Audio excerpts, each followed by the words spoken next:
Bonjour à tous, je vous retrouve avec grand plaisir pour la pleine lune du 28 janvier 2021 qui aura lieu à 20h17 heure locale et à 19h17 en temps universel. Les énergies de la pleine lune et de la nouvelle lune sont optimum environ 3 jours. J'invite pendant cette période à vivre les énergies de ces journées pleinement, sans prendre de décisions importantes dans l'instant. On profite de ces jours pour vraiment ressentir ce que ces énergies ont à révéler. À la sortie de ces périodes, l'on peut prendre des décisions issues du vécu de ces énergies, du ressenti que l'on en a eu, et cela avec discernement. Une pleine lune, c'est une opposition de 180 degrés entre le Soleil et la Lune. Cette opposition se trouve dans l'axe Lion pour la Lune, Verseau pour le Soleil. La pleine lune du 28 janvier sera en carré avec Mars et Uranus et en opposition avec Jupiter, Saturne et bien entendu le Soleil. L'interprétation de la pleine lune est une série d'interactions entre ces 4 planètes et ces 2 luminaires. Elle sera donc liée à une exaspération et à un emballement du domaine émotionnel. Saturne, quant à lui, va en partie contrôler et intérioriser un moment ces énergies. Le carré de la Lune à la conjonction Mars-Uranus, respectivement en exil et en chute en Taureau, engendre des moments de colère et de rébellion dont la source est la sursollicitation du domaine émotionnel.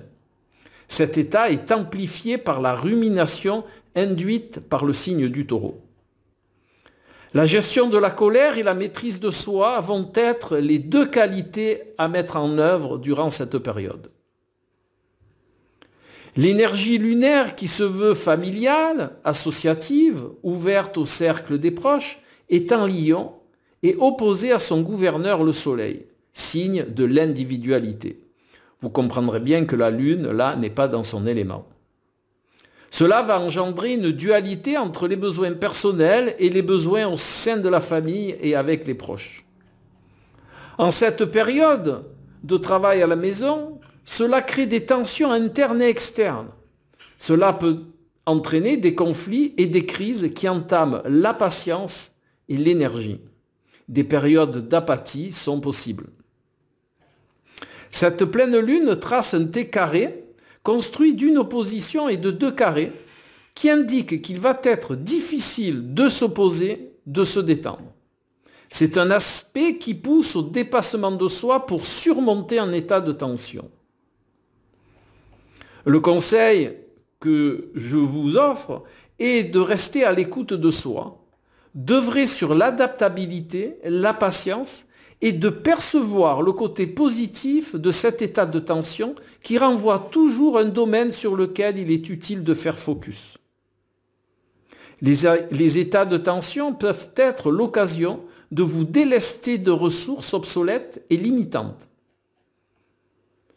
Utilisez les qualités de l'élément eau, je parle de l'élément eau au sens symbolique, l'adaptabilité, le calme et la patience. L'eau retrouve toujours son calme une fois l'obstacle passé.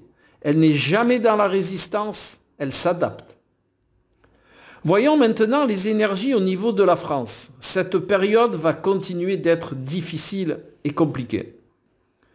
La rumination de la colère, Mars-Uranus en Taureau, fait surface par de violents à-coups. Cela va obliger les gens à se fédérer car l'ennemi commun prend forme. La rébellion s'intensifie et les contraintes ne sont plus acceptées. La dualité entre l'individualisme et le but commun se dessine plus précisément. Cela va aussi engendrer des heurts. Le gouvernement prône la bienveillance, Vénus-Pluton, mais c'est surtout une main de fer dans un gant de velours. La vaccination ne fera pas encore ses preuves dans cette période. Toutes ces tendances vont perdurer jusqu'à fin avril et je vous ferai le point à l'occasion de chaque nouvelle et pleine lune. Mais avant cela, je vous réitère le conseil de faire vôtre les attributs de l'eau, cités ci-dessus durant cette période trouble. En conclusion, je vous dirai que chaque jour passé dans l'obscurité rapproche de la lumière, car le but de tout cela est bien de nous conduire vers un changement lumineux. Astrologiquement votre, Alain.